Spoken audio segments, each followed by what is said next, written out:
Welcome back to another episode of Top 5. My name is Chance Brown, and I am grateful to be your host. If this is your first time joining us, thank you for stopping in and listening.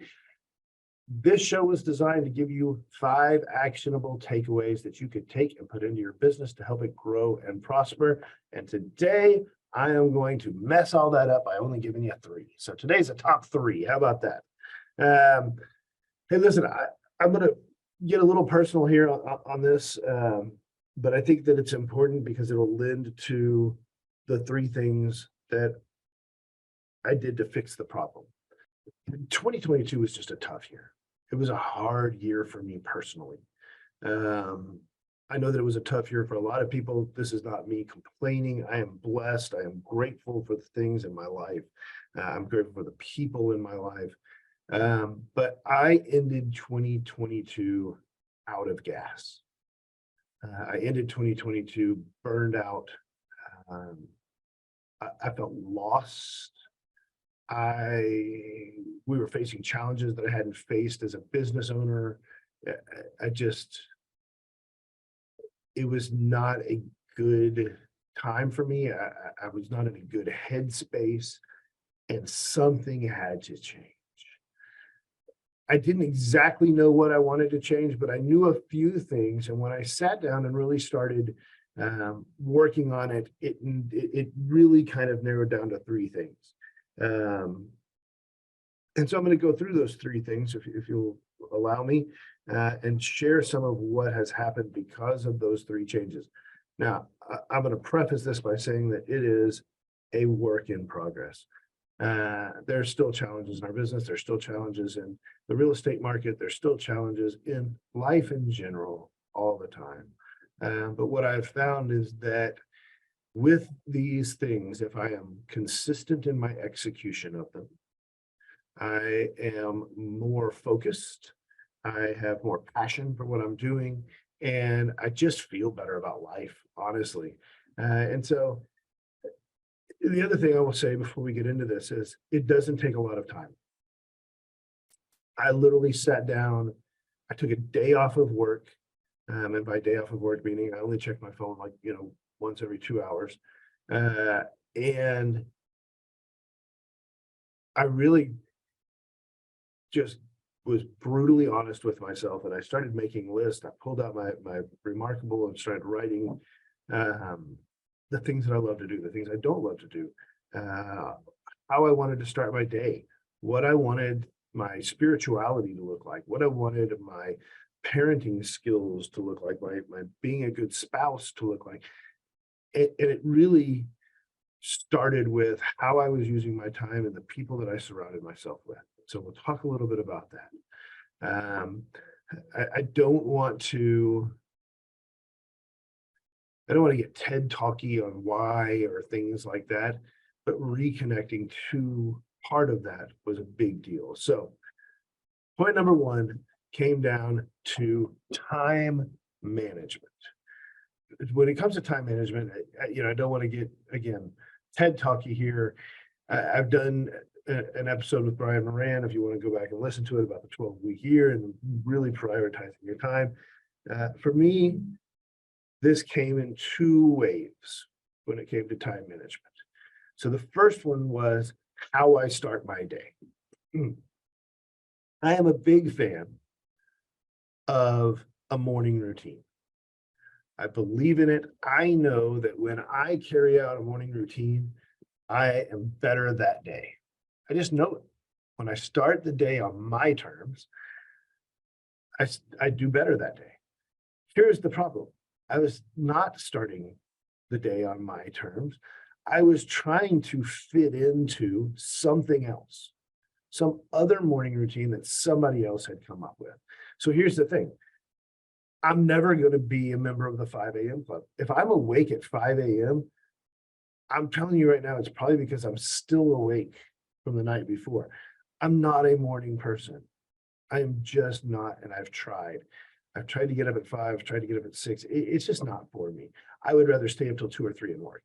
That's when I get the bulk of my work done. That's when my, blame it on circadian rhythms or whatever else. That's just who I am.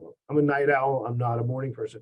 So why in the hell was I trying to fit this round peg of being a night owl into a square hole, which was an early riser's routine. It sucked. I hated working out in the morning. I still hate working out in the morning, and I'm not doing it. So I stopped. I wrote down what I wanted my morning routine to look like, and my morning routine now begins at 7 a.m. because that's what works for me. If I wake up a little earlier, great. If I wake up a little later, okay. The second part of that is because I need time to do that, I'm no longer starting my workday when I used to start my workday. I look at that morning routine as part of the workday. So you could say that I'm starting my workday at 7, but the truth of the matter is if I have to schedule something on my calendar, unless I absolutely have to do it, I'm not scheduling it before 10 a.m. Period. End of story. Those 3 hours from 7 a.m. to 10 a.m., I start my day. I might exercise. I like to have a cup of coffee with my wife. I like to do some form of affirmation or gratitude journaling or meditation, and I like to read. So about an hour of that is reading. And when I can do that, it really, really works for me. And I feel good. I don't mind working till 7. I don't mind working after everybody in my house goes to sleep. That's fine with me. I enjoy it. I actually am more productive at midnight oftentimes than I am at 10 a.m. or 11 a.m. And so that morning routine works for me. And I just have to be very disciplined about the scheduling, which brings me to the second point of the time management piece of the puzzle is scheduling my days as far as I can in advance. So I did this in January, and we're sitting here at the beginning of April, and through the month of June, my days are as scheduled as I can make them. This includes my regular meetings. It includes which office I am going to on which day.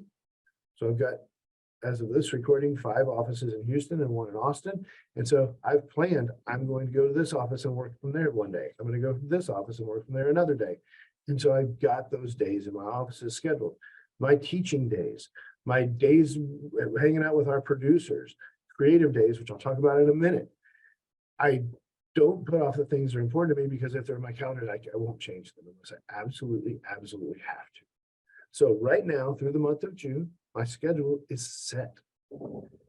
At the beginning of May, so 30 days from the recording of this, I will set the rest of the year. So I mentioned one of the things is creative days. So I've done this twofold, right? For those of y'all who don't know, my wife works in my business with me, right? We're always around each other, which is great because we love each other and all that. But it's sometimes hard to separate the two, right? And so we have to be very disciplined about, hey, at this time of night, we're not talking about work anymore. We're going to hang out with our kids. We're going to be husband and wife. We're going to go on a date. We're going to do things like that. And so I've kind of taken this idea, which I got from Brendan Burchard, who was a great author, a great motivational speaker. I got it from listening to something that he was talking about called creative days. And so I have scheduled one day a month, a creative day for myself. I have scheduled one day a month, a creative day with me and my wife, which really just looks like a day date. But it is a day where we're going to go and just hang out and be able to have some fun playing hooky from work, even though, we're probably still going to do a little bit of work, but nonetheless. So the creative day, for me, is minimizing as much electronics in my life as I possibly can. It's getting out in nature. It's taking really long walk. It's reading. It's going somewhere else to just sit and think or sit and write. It might be getting a pedicure or getting a massage or something like that, but it's designed to just kind of unplug from everything, refresh, relax, reignite and reinvigorate what you do, right? So part 2 is connection. And this also comes in 2 separate parts. So the first connection is reconnecting to why I'm doing this. In an attempt to try to be everything to everybody, I had spread myself too thin. That was part of my frustration from last year. I just spread myself too thin.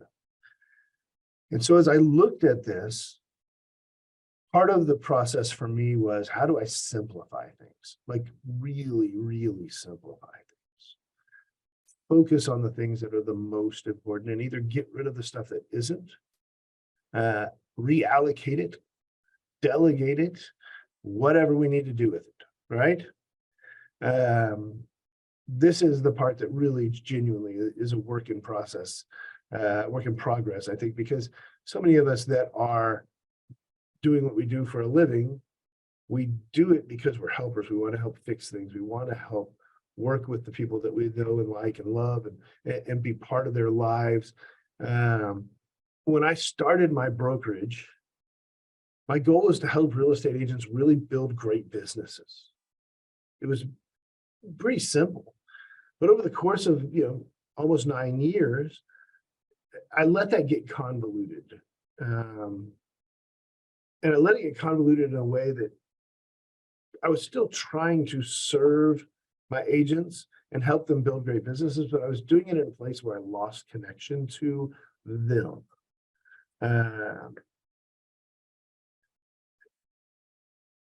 So I wasn't serving them the way that I wanted to serve them, right?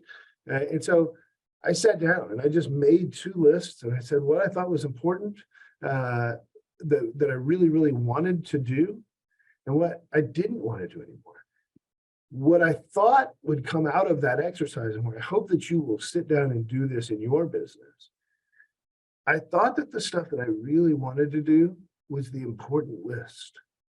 But the truth of the matter is that it was the stuff that I didn't want to do anymore. Those were the things that were killing me. Those were the things that were stealing my joy and stealing my passion, and it was water on my fire.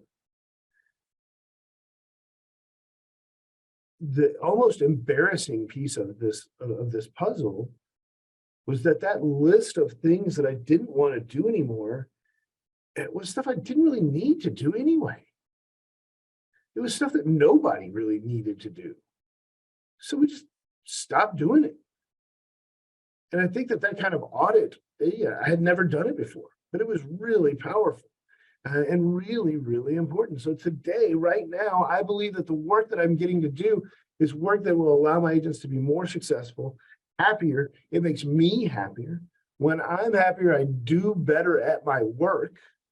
When I start my day my way, and I know ahead of time what that day is going to entail, and I'm doing work that makes me happier, it's just this giant, awesome cycle of feeling good about what you're doing.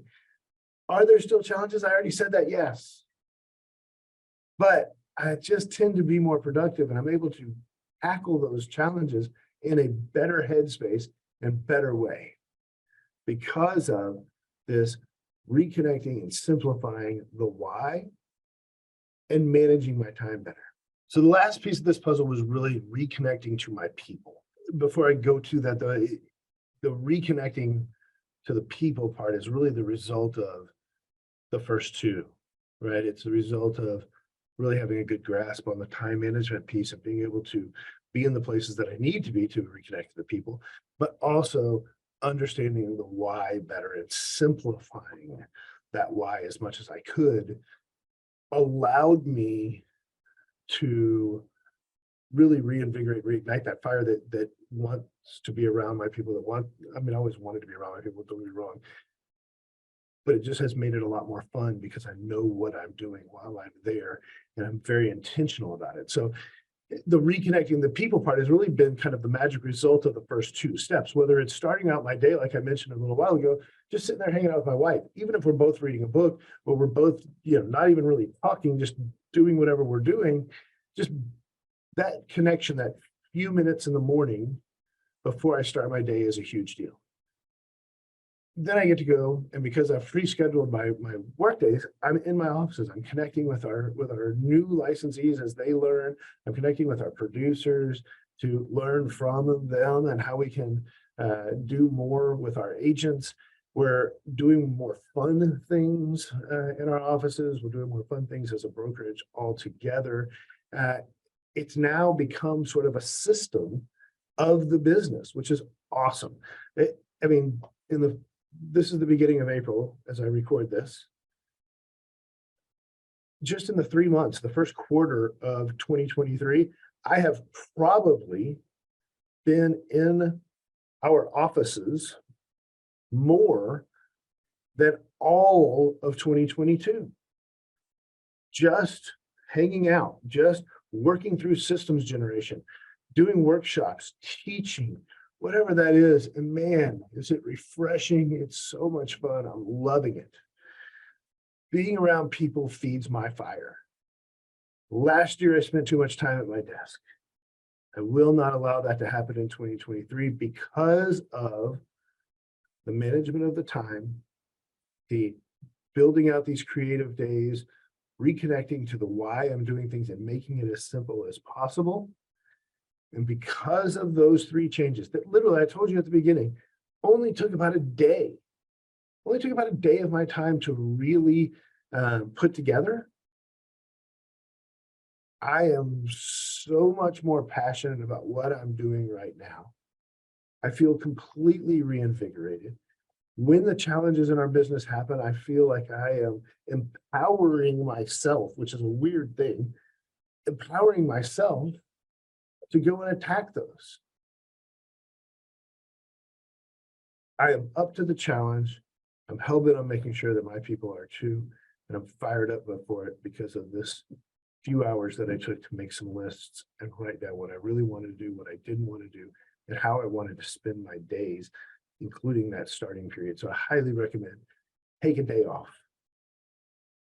Go out in nature, go to your favorite place, do something fun, get a massage, whatever that looks like. But then when you're done with that, really think about how intentional are you being in what you're doing in your daily basis, in your daily routine? How intentional are you being in connecting to the reason that you're doing what you do?